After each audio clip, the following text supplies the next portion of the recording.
Hello everyone, DonTheCrown here, and this video is going to be all about an audience with the king. This is kind of the pinnacle boss for ritual. This is a pretty important thing to learn how to do correctly because it's going to give you points towards ritual, and there can be a lot of things that you can get out of this that gives you some pretty sizable rewards. In order to get this, you either need to get this out of a ritual.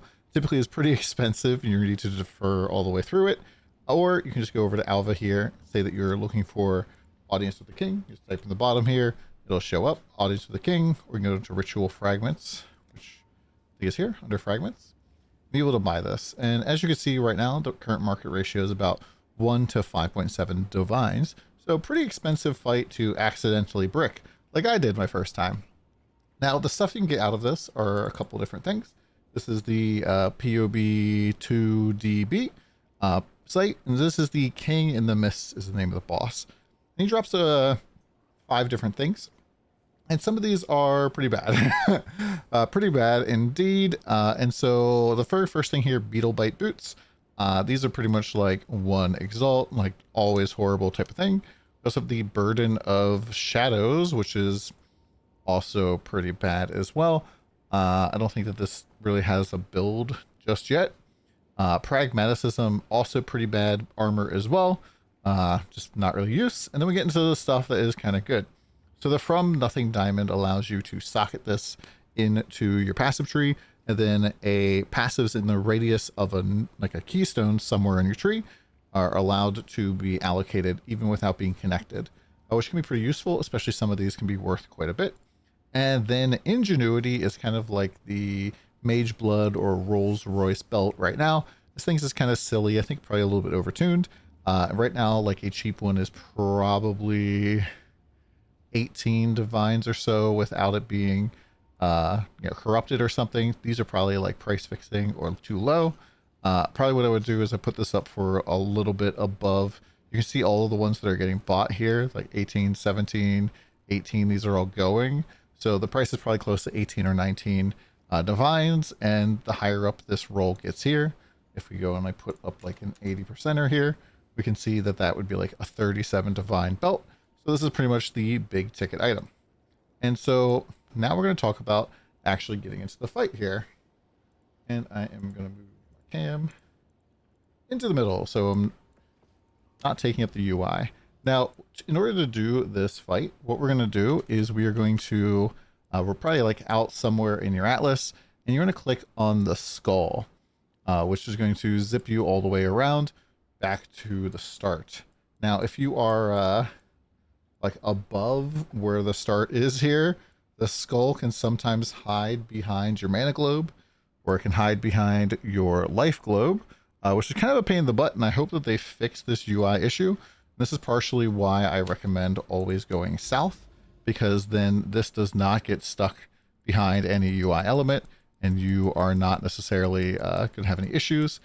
Even if it's like straight up, you can still click on this and move to it. Now, what we're going to do is we're going to go over here to the Realm Gate, which is going to be very close to wherever your home thing is. So I'm just going to click on that, and we're going to drop this in here. Now, the thing that's a little bit different with this boss compared to other bosses is that this is a pinnacle boss, and so you will not be able to pause the game once you go and start fighting the boss. So make sure you've drank your water, done all the stuff. You will not have like basically any breaks during the fight unless you choose to log out or teleport out of the zone by like having someone in your party, and you can like swirl to them. But you can log out if you're like in trouble or think you're about to die or something. But yeah. So we're going to go into the fight here, and I'm going to try to take it a little bit slow. But the very first thing that the boss almost always does is a one-shot mechanic. It is going to slam attack down in front of himself, and you don't want to be in range for that. This is Thorn Grip shoot thing. There it is. It makes a big noise, red splash on himself, but this is pretty much his attacks here. He'll just shoot out Thorn Grip.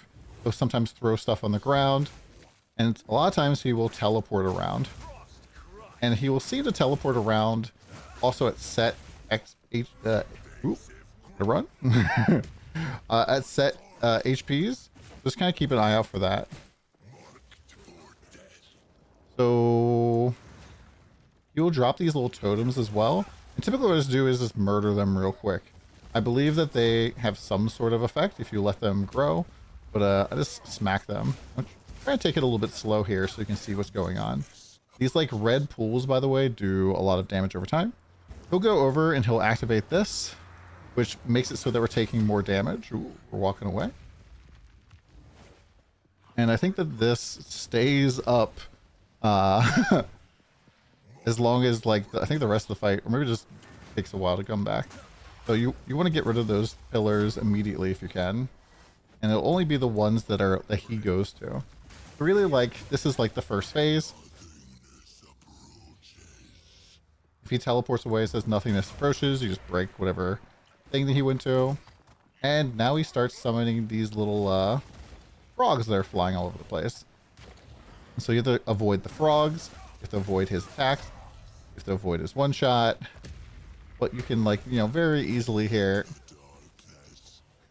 I don't really know what happens if you let all the things go up. As you can see, it's kind of just annoying. He just zips around. Ooh, that damage over time, that does hurt. Okay, so this is one of the debuffs he can give you, which is, he says, keep running, and if you don't move, you will, ooh, there we go. Ever physical damage from stack. So you obviously want to knock those down. So basically, he has two debuffs he can do. One is you are seen, and the other one's keep running. So if you keep running, you have to keep moving, or you'll get imprisoned. If you get the other one, you have to stop moving or you'll get imprisoned. You kind of need to pay attention to which one you have. He always has a voice line that corresponds with it. That kind of tells you what to do. Now, the one thing I want to point out here is that you can push the boss around. And I push the boss around quite a bit with Bell. Oh, here we go. Stop moving or you will be imprisoned. And this can actually be a bad thing, because if you push him up this ramp here, in phase 2, the ramp will disappear and he will get stuck in a non-targetable spot. And so you do not want to push him if he is near the ramp.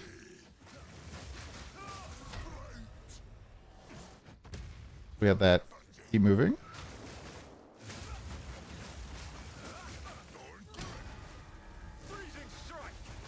Just like every other boss, he can be stunned here. Now we're going to move into the intermission phase, where he's going to bug you. And then you're going to go into this maze. You want to follow these wisps, and they will show you the general direction to run. And we're just trying to get through this maze. And so generally you just want to follow wherever they are going. And sometimes this will be like a really short way, and sometimes this will be really long. And this is what you're looking for here, the arena. If I backtracked, we would be able to see that there is like a death fog basically filling in the rest of the maze. And so if you don't make it through the maze fast enough, you will just die. And this is a one and done, so we can see the bugs coming for me. This is a one and done boss fight, so if you die, you lose the entire portal. Now, the boss here is going to change into his like tree boy form.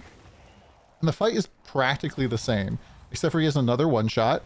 Going to do almost immediately, which is the end of meeting is nigh or something else, and it's like giant explosion like that. So you just kind of want to avoid that. And he also now has a giant tornado and blood waves that come towards you, all stuff that you probably recognize from running ritual. Now, one of the problems for me when I first did this is the boss was always inside of his tornado, which is kind of annoying. So he always shoots this big projectile explosion now. You can just kite. Oh, you are seen, so I need to stop moving. Ooh. Trying not to move. Oh, I'm stuck here. Another tornado is going to hit me. I try to kite the tornado away from him a little bit. As you can see, we can freeze him, no problem. I'm just taking it easy here, like I'm not trying to kill him quick. But gate for nothingness, that's his big explosion. But this is what killed me the first time, is I couldn't get to the tornado. Or get through the tornado. And there's just really a lot going on, so you just kind of need to kite it away. And then, you know, do some damage. And then kite it away again. Now, if you do freeze the boss, keep in mind that he's going to continue to do whatever attack he was about to do before he got frozen. So that can kind of screw you over. I'm just going to kill the boss off here. You need to be careful because there are still explosions. There are ground effects. There are things that can still do damage to you. And you will lose your drop here. We got the belt. That's a pretty nice drop for us. Very lucky. And we'll do one more kill here just at like full speed. Just so you can kind of see what it looks like if we are not going slow.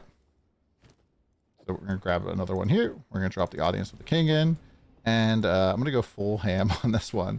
Now, we do go and have mana leech, for example, on our gloves. That does help my build a lot here. Waiting for the one shot. I'm going to go back in.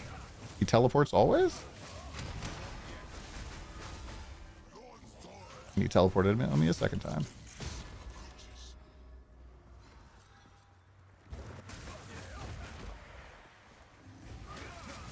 Alright, we'll wait for him to teleport one more time.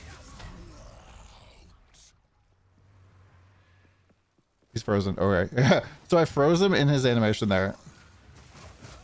I have to keep moving.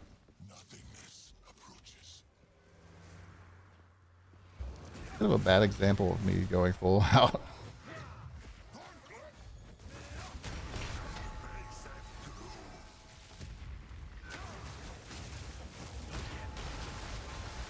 Okay, so now he's bugged.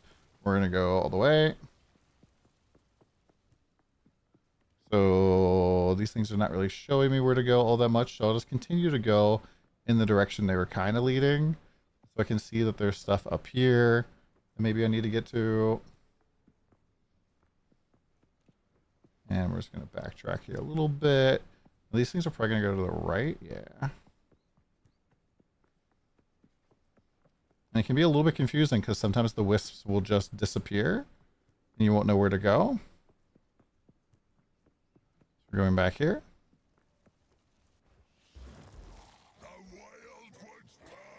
So we're going to wait. He's going to do his one shot. And we're going to move in as soon as the one shot explosion shoots out. Here it comes. We can see the big purple ball.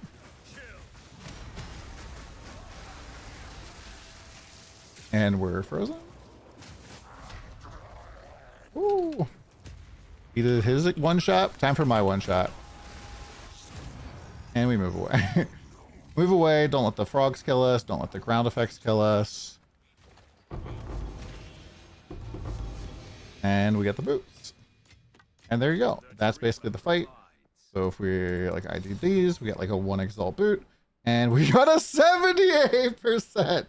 Okay, so that's pretty nice. We're going to use our little trade PoE2 overlay thing here.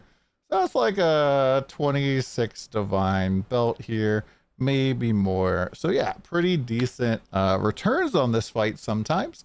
As you can see, hopefully this video helped you out. Let me know what you guys think in the comments down below. And if you want to see build guide, the build guide's linked below. The overlay is PoE2 overlay. If you want my loot filter, it's on my Discord. Thank you much for being here.